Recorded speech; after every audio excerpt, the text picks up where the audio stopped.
করব চাল কুমড়োর পাতা দিয়ে চাপা শুটকির পুলি। সবার আগে আমি এটাকে শিলপাটায় বেটে নেব আর চাপাটাকে গরম জল দিয়ে ধুয়ে নেব। গরম হয়ে গেছে, এর উপরে দিয়ে দেবো চাপা মাছটা। এখন বেটে রাখছি, এই বাটাগুলো দিয়ে দেবো।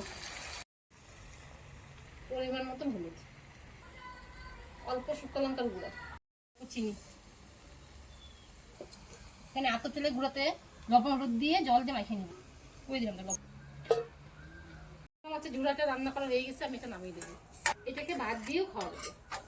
পাতাটাকে আমি এখন পুলি পিঠার মতন করে বানিয়ে নেব।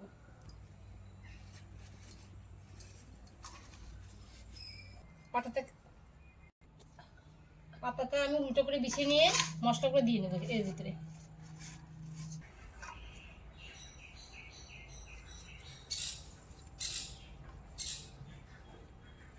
বন্ধ করে দেব।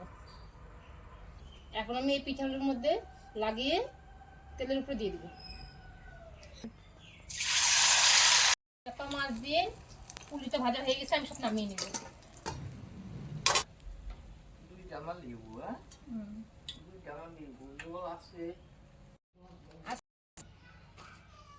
আজকে আমি চাল কুমড়োর পাতা দিয়ে চাপা মাছ দিয়ে পুলি বানালাম, চাপার পুলি। আমি আজকে সকাল সকাল ভাত খেয়ে নেব।